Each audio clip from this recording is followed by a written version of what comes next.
Hello, and welcome to Wesley United Methodist Church of Trenton, Missouri.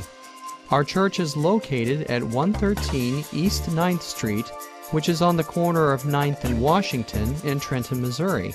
You can call our office between the hours of 9 a.m. to 3 p.m. Central Standard Time, Monday through Friday at 660-359-6762, or visit our website at wesleyunitedmethodist.us. Now we invite you to open your heart, mind, and body to the Word of God with Reverend Barry Boulware. Have you ever been caught in a traffic jam?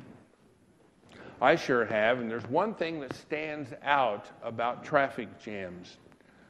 You can't change a traffic jam. You just have to sit there in your car and wait it out.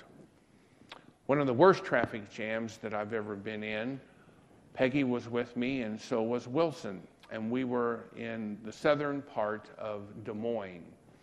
We'd gone up there to go shopping, and suddenly car after car after car began to stop on the highway, and we could see ahead of us that there had been a wreck. Well, the ambulance came, and then tow trucks came, and there was no movement through this traffic jam at all, until the state highway finally gave cars the okay to begin traveling again. But in the meantime, 2 or 3 cars behind us, there was this Chevy Trailblazer, and its driver got a little anxious, didn't want to wait for the end of this traffic jam. She actually pulled off of our side of the highway, a sharp left, and tried to go up a hill to the other lane of the highway that goes in the opposite direction. And wouldn't you know, she dug herself right into a rut. And she now was in worse shape than the rest of us who had stayed on the highway. Well, eventually things cleared up and we were able to go our own way. But we sat there for at least an hour, unable to change a thing. Life can quickly become like a traffic jam. Many are the times when we find ourselves dealing with things that we cannot change, like traffic jams. The second verse in the Serenity Prayer asks God to help us accept the things we cannot change. This kind of acceptance sometimes does not come easy at all. To do so, we often need the grace and help and power that God can give us. But when we're able to recognize and to accept what cannot be changed, the seed of peace that God plants within our hearts can begin to germinate and grow. This morning's text is kind of a sad story. If you were to read the entire story, you will see that there's a number of things that are kind of heartbreaking in the story. But it comes down to a loving father who has a son who suffers from what the Bible calls an evil spirit. Obviously, this boy could not talk and could not hear, but he would go into convulsions. I'm not playing doctor here, but maybe he also had leprosy. We don't know. And when the boy goes into these convulsions, he can actually end up hurting himself. Well, Jesus has already sent his disciples 2 by 2 into the nearby villages to heal the people. That's why he sent them there. And they had great success. All in all, it was a very successful time for these disciples. After all, Jesus had given them the power to heal. But this father tells Jesus that his disciples were unable to help his son.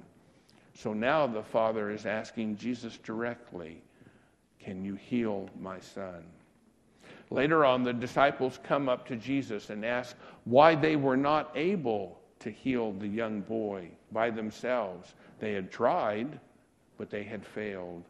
And that's when Jesus said to his disciples, "Only prayer can heal someone like this little boy." In other words, only God can heal an illness such as this. Now, don't forget, Jesus had given his disciples the power and the authority to heal. They'd gone out into the nearby villages and they had healed a number of people. Imagine how they must have felt themselves now being able to heal people like Jesus had. But not this boy. His illness was beyond their ability. On their own, the disciples couldn't change the boy's condition. God could, and Jesus did, but the disciples could not. The Serenity Prayer reads, "Dear God, grant me the serenity to accept the things I cannot change." I think there's a point that needs to be made right here, and we'll make it quickly. There are certain injustices that exist in the lives of many people that seemingly cannot be changed, but that doesn't mean we should just accept them. Now, that almost runs counter to what I've said so far. A wife who is beaten by her husband time and again should never learn to just accept it. A racist boss down at work should never be accepted by those who have to work for him. Some big shot that plays for the company softball team who has a dirty mouth should not be accepted. You don't know this, and Terry, I don't mean to embarrass you, but I know I will. You don't know this, but not long ago there was a wedding in our church, and after the wedding I was still in the sanctuary and they were beginning to take some wedding pictures. But part of the wedding party was still out in the hallway, and a good portion of the people who attended the wedding were out in the hallway. Terry was in the church office, and she was waiting for all the pictures to be done so that she could begin to clean up for Sunday morning worship. And there was a man who was standing in the hallway, and he was cussing up one side of his face and down the other. And I don't mean there was just one time. The man couldn't complete a sentence without cussing and taking the Lord's name in vain. You know what Terry did? She's all by herself. She gets up out of the chair in the office. She walks out into the hallway, and she politely walks up to the man and just says, "Sir, we don't talk that way in God's house." That's all she said. And the man left the building. Some things you don't have to take. Some things, if you take, it only leads to things getting worse.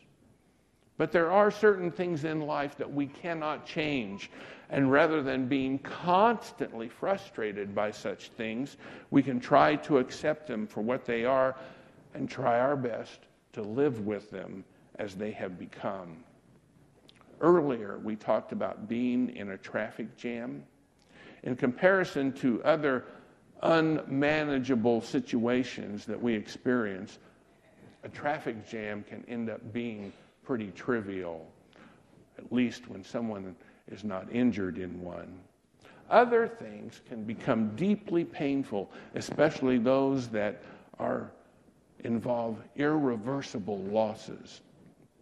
The breakup of a close friendship, the consequence of a severe stroke, the diagnosis of terminal illness, the loss of a job through downsizing, and especially the loss of a loved one. Traumatic losses like these cannot be reversed. And when they happen, any talk about serenity at that given moment can almost appear to be perverse. But praying the serenity prayer in times of loss does not mean that we are denying our grief or that we're pretending that we're all tranquil inside. Losses need to be mourned. In time, the unchangeable situations that bring us to our knees can become more acceptable. Not because we necessarily agree with what happened, but because we yearn to find a way to get back up on our feet. And along the same line of thinking, if you need to talk with a loved one who has preceded you in death, here's what you can do. Talk over with God what you would talk over with your loved one. And then ask God to convey that to your loved one. I believe God is most willing to do that. Sometimes we carry certain regrets with us, something that has happened in the past, and it's irreversible. We can't go back and take it back. Regrets of things done and those that were left undone. Regrets of decisions that were taken and those that were not taken.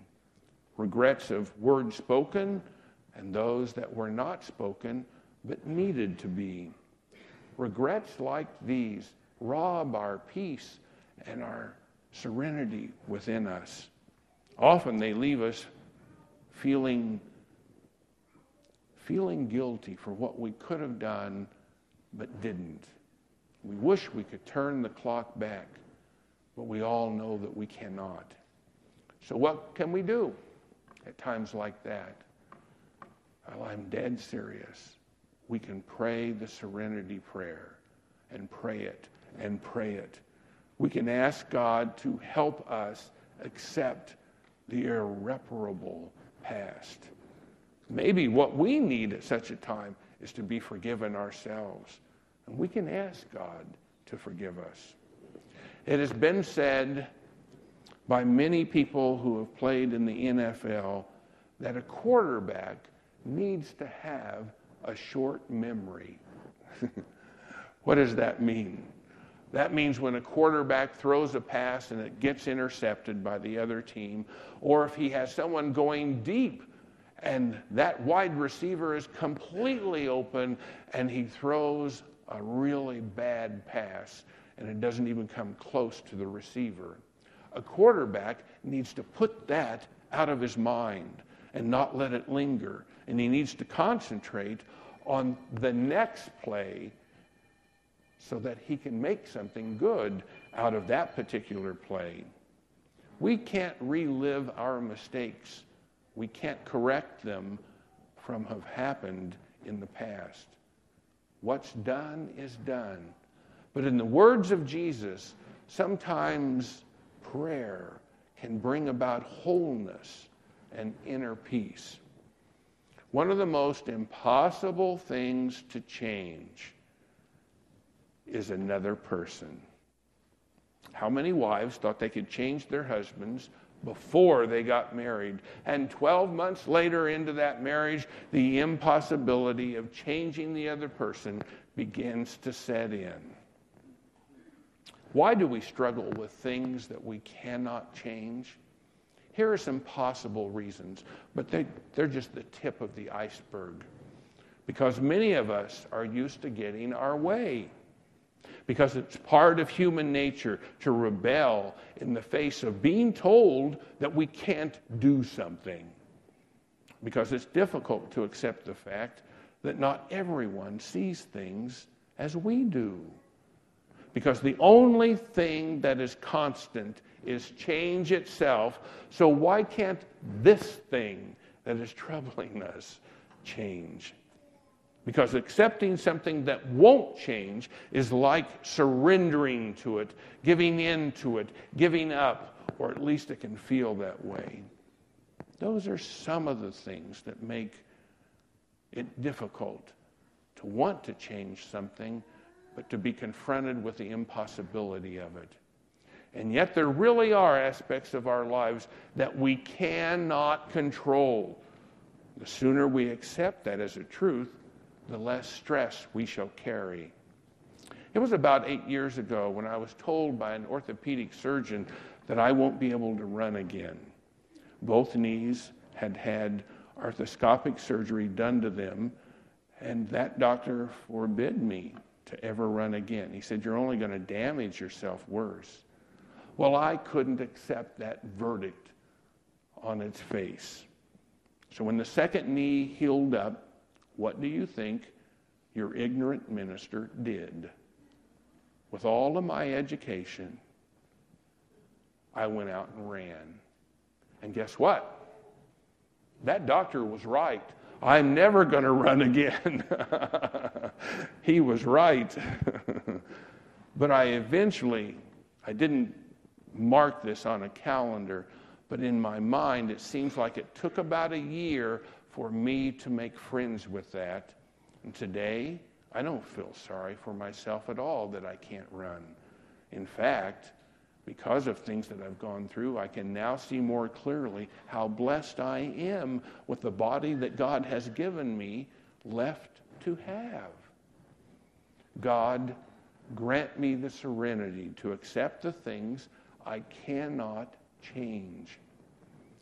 Dave Ramsey is a money management consultant. He has a radio show. He writes an article that are found in many newspapers. I often listen to him on the radio when I'm going to and fro hospitals. He recently had a man who wrote him a letter, and here's that letter verbatim. Dear Dave, my wife is 34 and she has a terminal cancer. She doesn't have much time left. We have followed your plans for a number of years, and so far we have $38,000 in our nest egg.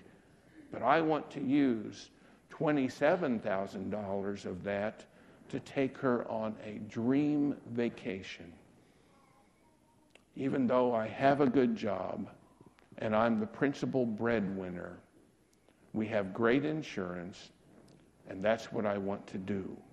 But my wife says we'll need the money when she's gone. So what should we do? As soon as my eyes came upon that letter, I thought to myself, well, I know Dave Ramsey. I don't mean personally, but I know him. He's pretty conservative with money. I think I know what he's going to say. Here's Ramsey's reply. This is a no-brainer. Take your wife on a vacation. You have the cash sitting there, plus you're the breadwinner. Looking back, would you rather have those precious memories and pictures or the $27,000? Buy the tickets, go home, tell her now, pack your bags. God bless you both. There will always be things that you and I cannot change. This man's wife could not change her illness. It was beyond her control. But there were still things that this young couple could do and still control, like how they were going to spend whatever time they had left together. You and I can't change certain things. Simply stated, some things are outside our ability to control. What we can control is how we're going to respond to those things. Dear God, grant me the serenity to accept the things I cannot change. Amen. Thank you for joining us on our pre-recorded Sunday morning service. If you would like a copy, you can contact the office at 660-359-6762 or email us at wesleyum@sbcglobal.net. Feel free to visit us in person or online at wesleyunitedmethodist.us, where you will always find open hearts, open minds, and open doors. May the blessings of Jesus Christ be upon you in every aspect of your life.